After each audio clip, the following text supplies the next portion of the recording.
Today, I'm going to show you guys how you can do a 0 to hero run without even having a weapon. First, we're going to go around and find all of the gear that your character is going to need. Then we're going to get prepared for a Dark Aether run. This is definitely one you guys aren't going to want to miss. I know you guys see that I brought in a knife, but there is definitely a purpose to that, and I'm going to get to it later on in the video, but I will be running around with just my fists out the entire time. And this is definitely an easy strategy that I think almost anybody of any skill level can get done here in Modern Warfare Zombies. We're going to be spawning in with absolutely nothing but some throwing knives, decoys, and one Elder Sigil so we can go into the Dark Aether. By the end of this run, not only are we going to have everything that we need for our operator, but we're also going to be exiting with some Dark Aether acquisitions and schematics if we would have needed them. With that, welcome on back to the channel, everybody. If y'all don't know, my name is Ghost. I appreciate everybody that stops by the video today. If you're into zombies content or anything Call of Duty, rock the hell out of that like button for me and subscribe to the channel. We're getting so close to that 20,000 subscriber goal. And I cannot thank you guys enough for all the insane support lately, like truly. So before we get into everything about this insane run, I do need to give a shout out to today's sponsor. If you guys are looking to unlock the new MW3 camos such as Interstellar or Borealis, or possibly even play in some bot lobbies or get all the best schematics in Modern Warfare Zombies, then be sure to check out Midge Cactus. They're the biggest and most reliable sellers with heaps of brand new offerings for MW3 with completely safe and legitimate services for Xbox, PlayStation, and PC. With thousands of great reviews on Trustpilot, you guys should definitely check them out. Be sure to use code REALG at checkout for 5% off your entire order for a limited time only. You guys will notice one of the very first things that I did in order to set this thing up is I'm going to need to be looking for a 3-plate vest and a large rucksack. Now I knew we only had a VR11 and a little bit of essence in the tombstone, so I was good to go grab that real quick. These 3-plate vests and large backpacks are actually way easier obtained than I think a lot of people know of. If you see these little gray lockers that I'm checking right now, these things have a really high chance of spawning in 3-plate vests and large backpacks. There's 2 locations that I know of for sure. They have quite a few of these things, and the first one you saw me check was over at Pop Off Power, and this one is inside of the red tier zone. Actually inside of that same little building that the Pack-a-Punch spawns in. These are not 100% guaranteed, but usually whenever I need to find these things, I have a really good chance of finding them inside of these lockers. Now the next thing you guys are going to need is some essence, and the best way to do that since you don't have a weapon is going to be doing those cargo contracts. I would recommend doing them in the second tier zone. Zombies are still easy enough to outrun, and you can throw a decoy just to get them away from the gas station and stuff just so you can get inside, but that's a really good way to build up some essence. That way you can go buy a Juggernaut because you're going to need that for the Dark Aether. The thing you guys are going to need is to just duplicate the hell out of your decoys to make sure that you have a full backpack of these things. I do have a little favorite spot inside of the second tier zone that I like to do this because 2 ammo stations are right next to each other. That way I can just do this pretty quickly. Also keep an ear out for those ether chests. They do make that little sound. It's like a boop beep boop. So if you hear that little like robot machine noise, just be sure to check those crates because they can have stuff in them that you need. It's actually how I found my gas mask in this run. So this time you guys should have everything that your operator is going to need. We got our large backpack, we got our 3-plate vest, we have a gas mask, and we have a Juggernaut to help us complete the Dark Aether. By this time you guys should be ready to head on in. I will warn you, this was a little bit easier back in Season 2 Reloaded when this thing first launched, because not only was there less zombies, but there was less bugs and glitches, we'll say. But while we were in here, we were able to get the first 2 contracts done with absolutely no problems, and I kind of figured out a way to get through the glitch, and that is by bringing in the knife. Now, this is something that you're going to have to do because if you try to either activate the ether extractors or the PND, and if you don't have a weapon in your hand, you're going to end up getting glitched out and completely stuck to the PND or the ether extractors. If you guys are attempting to do this without a weapon like my dumbass here, you are going to have to bring in something like a knife, just something that you can switch over to and activate these things just so you don't get stuck to them. For me, I was able to get the first 2 ether extractors done without an issue, but for some reason the third one decided to glitch out on me, and not only did it do it once, but it did it to me twice. I eventually had to run off and refill my decoys and try to do this again, and by the time I got back over there was just way too many zombies around me. I ended up going down twice and then eventually failing the contract. Now if it wouldn't have glitched out and just worked for me the first time that I went up and tried to activate it, we would have had this thing done. After dealing with the glitches and trying to get this video out 3 separate times already, I just figured, you know what, we're gonna put it out. Hopefully we got some dev out there, somebody at Sledgehammer is actually listening to us and maybe fixes these things. And I'm also still hearing that not only is this glitch still in here, but the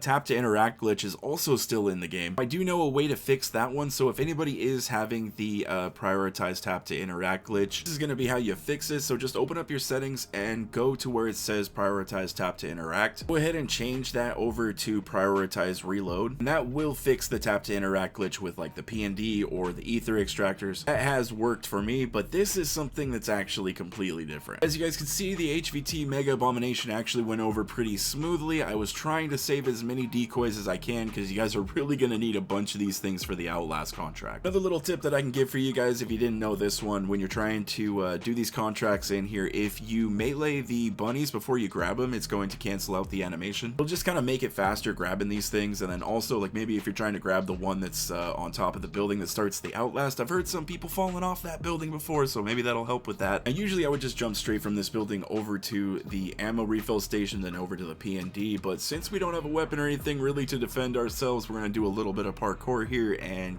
keep ourselves away from all these zombies. Yeah, this part coming up right here is very, very crucial. So when you're going up to the P&D, just make sure that you pull out your knife before you go to activate the thing, because if you do it with your fists out, yeah, you're not going to have a good time. I would say this is one of the harder ones to do when you're trying to complete this Dark Aether without a weapon, and I kind of figured out a method to the madness with this one after doing these so many times. The decoys are going to last you 8 seconds, and so what you're going to want to do is when you toss out a decoy, go ahead and count up to 7, and once you hit 7, toss out your next decoy. Trust me, since you're not really killing these things off, I did set up a sentry gun, which is going to be getting rid of some of these, but if you're doing this without one of these, you're not going to be killing anything, and you're going to be building up a lot of zombies in here, so this is just a good way to keep all these guys away from you. Just don't wait the full 8 seconds. I can't tell you how many times these zombies can snap on you really fast. They turn around really quick, and they can all just dogpile you, and you'll be down before you know it. The zombies aren't going to be too much of a problem for you while you're in here doing this Outlast, just because you're keeping those guys away from you, but the Manglers and the Disciples will not be distracted from these things, so you're going to have to be running around kind of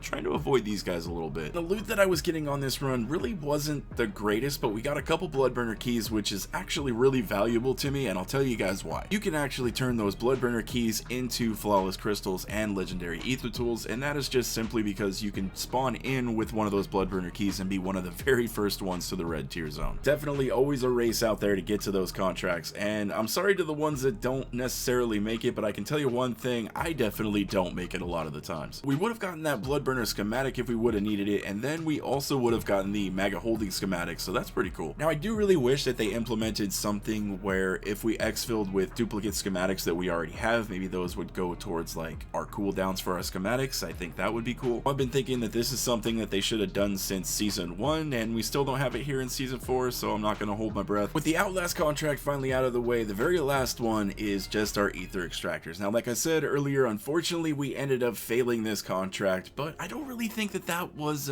due to our own fault. I know that these Aether extractor contracts, especially inside of all of the Dark Aethers, have been incredibly buggy ever since this game has launched. They have done some tweaking here and there to fix some of the bugs, but even here in season 4 we got some really big ones that still just persist. Like I did mention in my previous video, it's like if we're not going to be getting any other like major substantial bigger content, like major content, at least they can make sure that the things in the game are actually working properly. But all in all, besides this last contract not going exactly the way that we wanted it to, this run was still really good. Came in here with almost absolutely nothing, not even a weapon, and we were able to not only completely gear up our operator, but come through the Dark Aether and get some of the acquisitions and those schematics if we would have needed them. Like I said earlier, I think that this is something that people of most skill levels should be able to attempt and have relative success on it. Especially here in the season 2 reloaded Dark Aether, this is probably the easiest one to attempt this in. Now I have done it inside of the first Dark Aether as well. That one's definitely a bit tougher, and it does require the VR11 just so you can repair the ACV as it's going along. The season 3 reloaded Dark Aether is kind of impossible to do this in because not only are you going to need the VR11 to repair that ACV, but they also made it so you cannot use score streaks like the Juggernaut and stuff inside of that Dark Aether, so you're kind of screwed with the HVT as well. If you can bypass the glitches and get through with the Aether extractors, this is definitely the easiest one to come through and try this in. I do believe that is going to be about it, guys. Let me know what you guys are thinking about this run, or maybe if you will attempt it down in the comments section. Zero to hero run without a weapon is actually a little bit easier than you might think. If you guys enjoyed the video, please do me the biggest favor in the world and drop it a like and subscribe to the channel if anybody is new. I greatly appreciate everybody's support. I hope you guys have a wonderful rest of your day, and I will catch you